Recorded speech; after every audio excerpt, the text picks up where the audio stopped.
Hello भाइयों बहनों, मैं हूं तुम्हारा सूरज भैया और आज हम लोग देखने वाले तो मेरा इंग्लिश मूवमेंट्स का चैप्टर नंबर 1 जो कि है the lost child written by Mulk Raj Anand. ये स्टोरी एक ऐसे बच्चे के ऊपर है जो कि मेले में तो जाता है लेकिन बाद में जाके खो जाता है। ये है हमारा channel educational genius. Let's start. ये स्टोरी शुरू होती है स्प्रिंग यानी बसंत के ऋतु के सीजन में। तो उसमें एक फेस्टिवल लगा होता है यानी मेला लगा होता है। बहुत लोग उस फेस्टिवल में तो जा रहे होते हैं, कुछ लोग तो चल के जाते हैं, कुछ लोग घोड़े पे जाते हैं, कुछ लोग तो और भी महान है, बैम्बू के बुलक कार्ट्स में जा रहे हैं। ठीक है, महान महान ऐसे ही बोलते हैं, ठीक है, सीरियसली मत लेना। एक छोटा बच्चा जो कि अपने पापा के पैरों के बीच से निकल के जाता है, उस बच्चे के मुंह पे तो हंसी थी और बॉडी में भी बहुत एनर्जी थी। और यही बच्चा होता है हमारे स्टोरी का मेन कैरेक्टर। ठीक है, जब ये बच्चा मेले में घूम रहा होता है उसकी नज़र एक टॉय शॉप पे पड़ती है। तुम्हारी भी नज़र ऐसे टॉय शॉप में पड़ती है या नहीं, सच बताओ। ठीक है, तभी वो उसके मम्मी पापा को बोलता है कि मुझे वो खिलौना चाहिए, लेकिन उसके मम्मी पापा उसे बुला रहे होते हैं। उसके पापा ने जब ये सुना वो उसे लाल आंखों से देखने लग जाते हैं, लेकिन उसकी मम्मी थोड़ी सॉफ्ट हार्टेड थी। ठीक है, तो उसकी मम्मी ने उसका हाथ पकड़ा और बोला वहाँ देखो एक मस्टर्ड फील्ड है। वो मस्टर्ड फील्ड एकदम सुनहरा, एकदम सोने जैसा था। ठीक है, वहाँ पे जब वो गया वहाँ पे उसे ड्रैगन फ्लाइज और बटरफ्लाइज मिली, वो उन्हें पकड़ने लग गया। उसके पेरेंट्स तभी उसे बुलाते हैं, कम चाइल्ड कम। और वो फुटपाथ पर आके वॉर्म्स को देखने लग जाते हैं, मतलब छोटे छोटे कीड़े हैं ना, उन्हें देखने लग जाता है। ठीक है, फिर से उसे आवाज़ आती है कम चाइल्ड कम। फिर वो एक और पेड़ के नीचे जाता है। ठीक है, उधर जाके वो पेटल्स कलेक्ट करने लग जाते हैं, मतलब वो कुछ पत्ते नहीं होते, पत्ते फूल जो पेड़ से गिर जाते हैं उन्हें कलेक्ट करने लग जाते हैं। लेकिन वो उसे फेंक देता है क्योंकि उसे दूर दिखता है एक डोव। डोव एक चिड़िया होती है, तुम्हें पता ही होगा। ठीक है, तो वो चिल्ला के बोलता है द डोव, ऐसे चिल्लाने लगता है वो। फिर उसके बाद एक और आवाज़ फिर से आती है कम चाइल्ड कम। फिर से उसके मम्मी पापा उसे बुला लेते हैं, यार ठीक है कोई बात नहीं, बुला लिया तो बुला लिया। अब उसे एक स्वीट सेलर दिखता है, मतलब हलवाई। यार तुम्हें इतना भी नहीं पता है यार, उसे एक स्वीट सेलर, एक हलवाई दिखता है जो कि बोल रहा होता है गुलाब जामुन, रसगुल्ला, बर्फ़ी, जलेबी।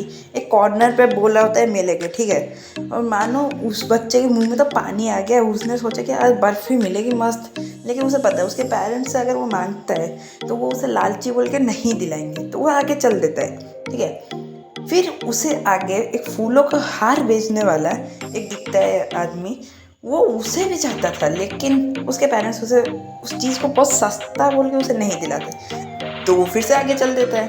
फिर उसे एक बलून वाला भी दिखता है जिसके हाथ में बहुत कलर के बलून्स थे, मानो एक रेनबो ही हो बंदे के हाथ में। लेकिन उसके पेरेंट्स बोलेंगे कि तुम बहुत बड़े हो गए हो इन खिलौनों से खेलने के लिए, तो वो आगे चल देता है। और क्या, फिर उसे एक स्नेक चार्मर दिख रहा है। अरे वही सपेरा जो कि ऐसे बीन बजा रहा होता है सांप को नचाने के लिए। ठीक है, लेकिन वो भी एक हार्श टाइप का म्यूजिक बजा रहा होता है जो कि कानों के लिए अच्छा नहीं होता है, ऐसा टाइप का म्यूजिक। उसे पता था अगर वो उससे सुनने के लिए बोलता तो उसके पेरेंट्स उसे मना ही कर देते कि ऐसा हार्श म्यूजिक तुम्हें नहीं सुनना है, तो वो फिर से आगे चल दिया।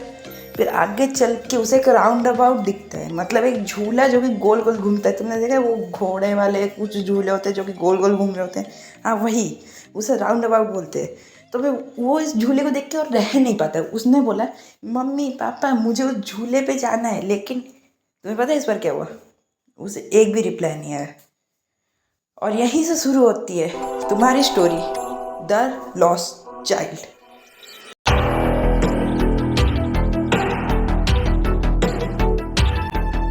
जाता और इसलिए वो अपने पेरेंट्स से पूछता है कि मुझे वो राउंड अबाउट पे जाना है, पापा मम्मी मुझे उस राउंड अबाउट पे जाना है, प्लीज जाने दो ना। वो बच्चा बिल्कुल भी नहीं सह पा रहा था, उसे राउंड अबाउट पे जाना ही था। इसलिए वो अपने पेरेंट्स से बिल्कुल बोल्ड रिक्वेस्ट करते हुए, यानी कि एकदम जिद्दी वाले वैसे बोलता है कि मुझे इसमें जाना है पापा मम्मी, मुझे जाने दो ना। पर इस बार उसके जोर से बोलने के बावजूद उसके पेरेंट्स का कोई रिप्लाई नहीं आता है। इसलिए वो आगे देखता है और अपने पेरेंट्स की तरफ देखने की कोशिश करता है, लेकिन आगे उसे कोई भी दिखाई नहीं देता है। फिर वो बच्चा इधर उधर देखता है, पीछे देखता है, लेकिन फिर भी उसे उसके पेरेंट्स दिखाई नहीं देते हैं। ये देखकर वो जो बच्चा होता है ना, वो बहुत ज्यादा डर जाता है, वो एकदम रोने जैसा हो जाता है। और जब चारों तरफ देखने के बाद भी उसे उसके पेरेंट्स दिखाई नहीं देते हैं, तो वो रोने लगता है। पापा मम्मी कहाँ हो आप, पापा मम्मी। उस बच्चे के आंखों से आंसुएं टपकने लगी थी, उसकी जो धड़कनें थी ना वो बहुत ज्यादा बढ़ चुकी थी और वो बच्चा बहुत ज्यादा पैनिक कर रहा था, यानी कि वो बच्चा बहुत ज्यादा घबराया हुआ था। वो बच्चा सिर्फ एक तरफ से दूसरी तरफ भाग रहा था, उसे कुछ भी समझ नहीं आ रहा था कि वो क्या करे। उसे उसके पेरेंट्स कहीं पर भी दिखाई नहीं दे रहे थे। उस बच्चे को ये भी समझ नहीं आ रहा था कि आखिर वो जाए तो कहाँ जाए। पापा मम्मी प्लीज आ जाओ, कहाँ हो आप पापा। जैसे ही वो जो बच्चा होता है ना, वो रोते रोते चीखने लगता है और इस चीख के साथ ही उस बच्चे की जो पगड़ी होती है ना, जो पीली पगड़ी थी, वो पूरी की पूरी खुल जाती है। उस बच्चे के जो कपड़े थे ना, वो भी मैले हो जाते हैं। वो बच्चा बस इधर से उधर घूम रहा था, टकरा रहा था, जमीन पे गिर रहा था, अपने पेरेंट्स को ढूंढ रहा था। वो बच्चा बहुत देर से रो रहा था, अपने पेरेंट्स को ढूंढ रहा था, लेकिन उसके पेरेंट्स उसे कहीं पर भी दिखाई नहीं दे रहे थे। और अब तो सिचुएशन ऐसा था कि अब उसके आंखों से आंसुएं भी नहीं निकल रही थी, वो बस सिस्कियां ले रहा था। सिस्कियां लेना यानी कि जब आंसुएं खत्म हो जाती है तब तुम कुछ ऐसे नहीं रोते, बिल्कुल इसी तरह से। उस बच्चे को बिल्कुल नहीं समझ में आ रहा था कि अब वो क्या करे, लेकिन तभी वो आंख खोलकर अपनी गीली आंखों से, यानी कि उसके आंखों में अभी भी थोड़ा बहुत पानी था, उसी आंखों से वो देखता है कि आगे हरे भरे घासों के ऊपर कुछ लोग चल रहे हैं। वो देखता है कि वहां पर कुछ लोग एक दूसरे से बात कर रहे हैं और काफी ज्यादा हंस रहे हैं। और ये देखकर वो फिर से अपने पेरेंट्स को ढूंढने की कोशिश करने लगता है, पर उसे उसके पेरेंट्स कहीं पर भी नहीं मिलते हैं। वहाँ पे एक गोल चक्कर था जो घूम रहा था, जैसा ज्यादातर मेलों के अंदर होता है। उसके ऊपर बहुत सारे लोग थे और सभी हंसते हंसते घूमे रहे थे। तो बच्चे ने कहा कि मुझे उस गोल चक्कर के अंदर जाना ही जाना है, लेकिन इस बार कुछ जवाब आया ही नहीं। वो इधर उधर मुड़ा तो उसको अपने पेरेंट्स दिखाई ही नहीं दिए। वो ना उसके आगे थे ना पीछे से। उसने दाएं बाएं भी देखा, लेकिन उसको कुछ निशानी नहीं दिख रही थी अपने पेरेंट्स की। अब चैप्टर का नाम सच हो गया था और वो बन चुका था चाइल्ड से द लॉस्ट चाइल्ड, मतलब वो गुम गया था। और ऑब्वियसली अगर कोई बच्चा गुम जाए तो वो रोने लग जाएगा ना, तो वो जोर से रोने लग गया, मम्मी पापा, और ऐसे ही करने लग गया। और उसकी आंखों से आंसू भी आने लग गए। पहले वो एक तरफ भागा, फिर दूसरी तरफ भागा अपने मम्मी पापा को ढूंढने के लिए, लेकिन फिर भी उसको अपने मम्मी पापा मिले ही नहीं। फिर वो बहुत जगह भागने लग गया, लोगों से टकराने लग गया और वो अपने मम्मी पापा को बहुत ज्यादा याद करने लग गया। अब वो एक जगह पहुंचा जहाँ पे बहुत ज्यादा लोग थे और लोग एक दूसरे को धक्का दे रहे थे ताकि वो आगे जा पाए, और अब उसको भी धक्का लग रहा था। अब उसने अपनी पूरी जोर लगा के कहा फादर मदर, और अगर आगे चलकर उसे एक झूला दिखता है जहाँ पर लड़के लड़कियाँ औरतें छोटे बच्चे सारे झूला झूल रहे थे और वो बहुत ही खुश होकर ठहाके लगा रहे थे। वो छोटा बच्चा उनको टकटकी लगाकर देखने लगा और आखिरकार हिम्मत कर उसने अपने माता पिता से कह ही दिया, मैं भी उस झूले में बैठूंगा प्लीज मम्मी पापा। लेकिन उसे कोई भी जवाब नहीं मिलता है। बच्चा पीछे मुड़ता है, उसे वहाँ पर उसके माता पिता नहीं दिखाई देते हैं। वो आजू बाजू देखता है, वहाँ भी उसके माता पिता नहीं दिखाई देते हैं। वो आसपास जितनी दूर तक देख सकता है वहाँ देखता है, उसको उसके माता पिता नहीं दिखाई देते हैं। वो डरने लगता है, घबरा जाता है, उसके दिल की धड़कनें तेज हो जाती है कि आखिरकार मेरे माँ बाप गए तो गए कहाँ। वो चिल्लाने लगता है, रोने लगता है, विलपने लगता है।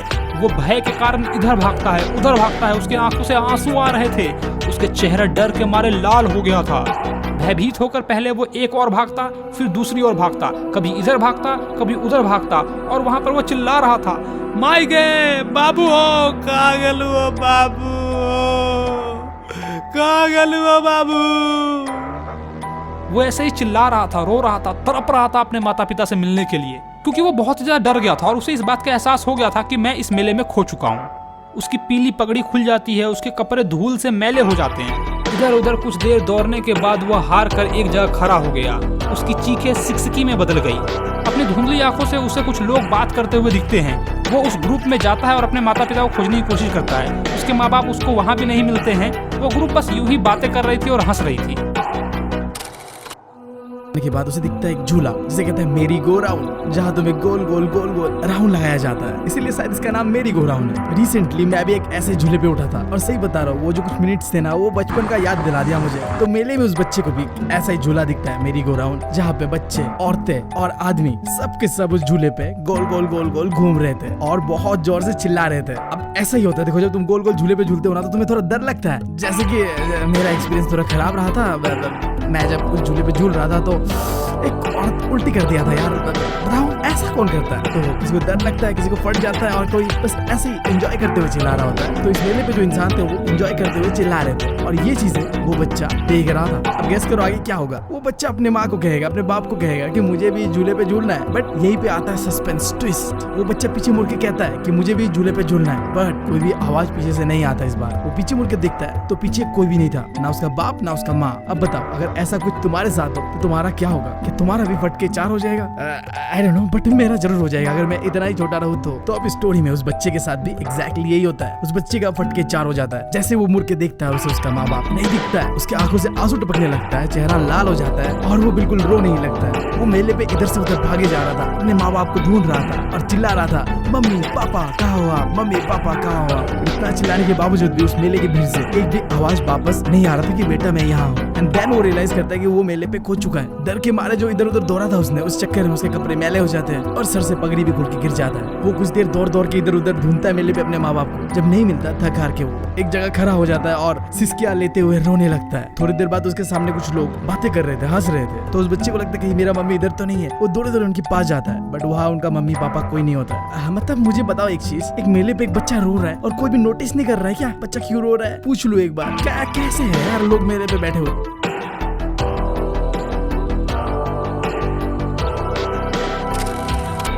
मैं जैसे ही वहाँ पे पहुँचा, मेरे को क्या दिखा, बहुत बड़े बड़े लोग हैं। वो झुंड कितना बड़ा था, वो लोगों के भी बड़े बड़े हाथ बहुत ही ज़्यादा डरावने थे। लेकिन तभी एक कोई तो भला आदमी आता है, मुझे अपने गोद में लेता है और फिर मुझे कुछ चीज़ें तो वो पूछने लग जाता है। फिर उसके अचानक से, तुम किसके बच्चे हो? मैंने उस बच्चे को गोद में ले लिया और पूछो मत, मैंने उस बच्चे को बहुत ज़्यादा खुश करने की कोशिश की लेकिन वो माना नहीं। मैंने पहले तो उसे झूले पे बैठाने की कोशिश की, वो झूले से उठ पड़ा और बोला मेरे को नहीं बैठना है। फिर वो सपेरे के पास मैं उसे लेके गया म्यूज़िक सुनाने के लिए, लेकिन उसने वहाँ पे भी कान बंद कर दिए और म्यूज़िक सुनने से मना कर दिया। मैंने उसे कलरफुल बैलून्स भी दिए लेकिन वो उससे भी नहीं माना। फिर मैंने फूलों की माला के पास लेके गया, उधर मैंने उसे खुशबू सूंघाई लेकिन उसने वो भी मना कर दिया। और फिर उसके मैंने उसे मिठाई भी देने की कोशिश की, उसने वो भी मना कर दिया। लेकिन तुम्हें पता है, वो सिर्फ एक ही चीज़ बोले जा रहा था इस पूरा time, I want my mother, I want my father. अरे रुको यार, अभी किधर जा रहे हो? अभी तो मैं तुम्हें इसके एक्सरसाइज के आंसर्स भी देने वाला हूँ। इतनी चिंता मत करो, मेरे पास सब कुछ है। और इसके लिए मैं एक चीज़ लेके आया हूँ जो कि तुम्हारी बहुत हेल्प करने वाला है। और देख लो क्या है वो, ये रही तुम्हारी एनसीईआरटी भाई, और ये रहा उसका एक्सरसाइज। अब इसे करेंगे कैसे? उसके लिए पहले हम एक काम करते हैं, इस बुक को सेट करते हैं पहले और लाते हैं इंग्लिश का वन शॉट। नहीं भाई, ऐसा अच्छा नहीं लग रहा है। हाँ, अब लगा ना अच्छा। इसके अंदर से हम अभी सब कुछ सॉल्व करने वाले हैं। तो मैं आउटसाइड से भी कुछ दे दूंगा क्योंकि इसके अंदर सब कुछ नहीं, इसके अंदर ओनली इम्पोर्टेंट है। तो दिखाता हूँ क्या है तुम्हें, बोल जा भाई। ये देखो, ये रहा तुम्हारा चैप्टर द लॉस्ट चाइल्ड और ये रहा उसके एनसीईआरटी दीक्षा के क्वेश्चंस, प्रीवियस ईयर क्वेश्चंस भी है, कॉम्पिटेटिव क्वेश्चन भी है, सब कुछ है भाई। और ये रहा उसके सोल्यूशन से, एकदम डिटेल्ड सोल्यूशन से, उसी के ही सारे सोल्यूशन से यार देख लो, एकदम मस्त सोल्यूशन है। चलो 7वीं एक्सरसाइज को तोड़ते हैं, आ जाओ गाइस।